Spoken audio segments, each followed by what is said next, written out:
Une préparation, c'est quoi le ramadan? Les gens maintenant se préparent, et malheureusement ça va nous faire rire, car il y a des malheurs qui nous tombent sur la tête, on ne sait pas si on doit pleurer ou rire. Maintenant, il y a des gens qui sont prêts, ils ont mis de l'argent de côté. Pourquoi tu as mis de l'argent de côté? Tu pars en vacances? Non. Et pourquoi? Pour le ramadan. Allahu Akbar. Pour le ramadan, qu'est-ce qui se passe? Qu'est-ce qu'il va voir pendant le ramadan? Il va voir de la bouffe. Je m'excuse le terme, je ne vais pas manger, je vais dire manger parce que manger, si ça aurait été manger, tu n'aurais pas mis de l'argent de côté. Si tu mets de l'argent de côté plus que le mois passé, l'autre mois, il y aura la bouffe. Ça nous fait rire. Mais c'est notre vie. C'est notre vie, c'est notre monde d'adorer Allah Azza wa Jal. C'est notre vie, c'est notre religion, c'est comme ça qu'on adore Allah Azza wa Jal. Vous allez voir que c'est nous-mêmes qui font ce genre de ramadan. Et on est fiers.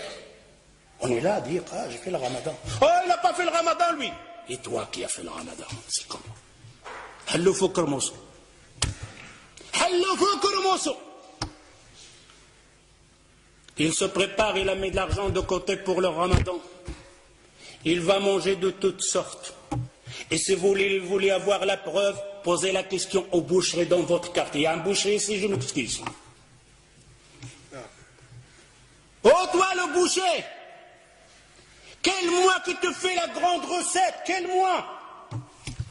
Il vous le dira. Le mois de ramadan. Pourquoi? Qu'est-ce qu'il y a? Les juges, ils sont là. Les gens de la bouffe, ils sont là. Ils vont manger. Je vais vendre plus de vaches. Je dois besoin plus d'avions. C'est pour qui ça? Pour les gens de Ramadan, pour les jeunes qui vont jeûner. Demandez la question en même temps au boulanger. والخباز راك هنايا معايا فيقاش كتبيع الخبز بزاف فيقاش. Quand tu fais une bonne recette pour vendre le pain pendant le Ramadan. D'ailleurs, le boulangerie, la boucherie, la laiterie, ils engagent des ouvriers pendant le Ramadan. Spécial pour nous. Ça, c'est le Ramadan, la préparation des musulmans. Les Sahaba, les compagnons, ils se préparaient pour le Ramadan. Ouh là là, quelle préparation avec cette préparation. D'ailleurs, le boulanger, maintenant, c'est te sort et tu vas chez la boulangerie, tu vas trouver un pain français, un pain marocain. Mais quand le Ramadan va rentrer, de toutes sortes, des pains comme ça, des pliés, des cheval, de toutes sortes, tes yeux sont là comme ça. Ils préparent pour qui ça? Pour le Ramadan. Ce n'est pas le Ramadan. J'espère que vous entendez ça, que vous allez changer. Vous allez dire, oh Ramadan, c'est fini comme on faisait avant. Le jour de Ramadan, le mois de Ramadan, c'est le mois de l'adoration, pas de la bouffe. Si tu consommais 1000 euros par mois, tu dois consommer 400. Si tu n'y arrives pas, et que le shaitan est là au-dessus sur toi, alors au moins reste 2000 euros. Ne fais pas plus. Ne fais pas plus pendant le Ramadan. Et il n'est pas permis. Ce n'est pas dans la sunna du prophète sallallahu alayhi wa sallam qu'on aura une dépense plus dans le Ramadan pour le manger. On va grossir pendant le Ramadan. On va manger plus pendant le Ramadan. Et c'est le contraire. Je dois maigrir pendant le Ramadan. Je vais dépenser moins de l'argent pendant le Ramadan. Ça, c'est le Ramadan. Mais je vais adorer plus Allah Azza wa Jal. Je vais apprendre plus de sourates. Je vais apprendre plus de hadiths. Ça, c'est النساء ديالكم. أجي الزوجة ديالي الحنونة. سدي عافاك ديك الكوزينة. وشوفي حفظي شي صورة. ولا شوفي لاحظي ديك الفاتحه اللي كتقرا بها القران تقنها بالقواعد ديالها ومشي للمسجد تعلمي بعضه وتسمعي الدروس اشهار نتاع العباده تحفظي فيها حديث جوج احاديث. Je dévoue les hommes. J'appelle les hommes de dire à vos épouses, à vos femmes, à vos filles, à vos sœurs de sortir pendant le Ramadan de la cuisine.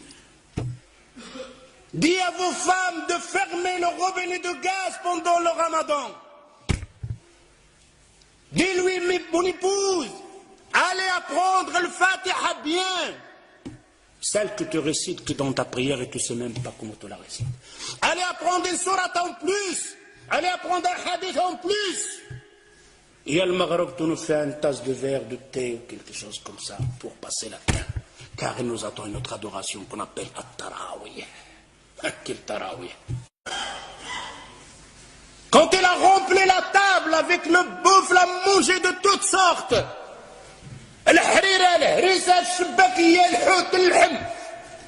Et après, il va faire le tarawih. Quel tarawih tu vas faire? Quand il fait le recours, il reste comme ça, coincé. Presque debout. S'il fait un recours normal, tout le harira houd. Une femme va faire comme une femme auparavant. Son mari, il l'a massacré avec cuir, va préparer toutes sortes à manger. Pendant tout le ramadan, il ne sort pas de la cuisine. Surtout quand il avait des enfants, masha'Allah. Il doit déposer tout ça. Les enfants mangent, il est à la cuisine. Pendant le ramadan, pendant le maghreb, la femme, elle est à la cuisine, et le père et les enfants, ils mangent. Et il arrive avec les marmites. C'est quoi ça? C'est quoi ce ramadan? Alors cette femme, vous savez qu'est-ce qu'elle a fait à la fin du ramadan? Il a pris ses casseroles, il les a bien attachées, il a mis dans la sac de poubelle, il a jeté, oh le ramadan, j'espère que tu ne reviens plus jamais. Alors, il en a marre du ramadan. C'est pour ça qu'on a certaines personnes maintenant, ils ont peur même de ramadan. Ne changez pas ça. Si vous restez toujours la même chose, alors je vous dis, on n'a rien compris au mois de l'Coran. Vous n'avez rien compris et on n'a rien compris au mois de l'Coran. J'espère en entendant ça. Ta'ahdullah Azza wa Jal. Vous faites une promesse à Allah Azza wa Jal. Finis le ramadan dans le temps. Finis le ramadan de la bouffe. Finis le ramadan de la dépense. Finis le ramadan de remplir la boulangerie et la boucherie. Laissez-les avec leur viande et leur manger. On a versé les rôles. Le mois qu'on doit dépenser, le mois on dépense le plus. Le mois qu'on doit se bagarrer, le mois on se bagarre le plus. Est-ce que le temps n'est pas venu de réfléchir un peu? De regarder ce hadith que le prophète sallallahu alayhi wa sallam, il te dit, oh toi qui as vécu un an plus que l'autre, il t'a jeûné un ramadan plus que l'autre, tu le dévances d'une distance entre la terre et le ciel. C'est la parole du prophète sallallahu alayhi wa sallam. Mais mes frères et sœurs, quel genre de ramadan? Celui qui en fait d'habitude, celui de manger, celui de passer son temps devant la télévision, celui de dire viens on va tuer le temps. Pendant le ramadan il ne prend pas un mot sale. Un mot sale, agir le waqt. Viens on va tuer le temps. Tu vas tuer le temps toi. Le temps, combien de gens l'a tué? Et personne ne pourra tuer le temps. Le temps le sait. رمضان الذي أنزل فيه القرآن هدى للناس وبينات من الهدى والفرقان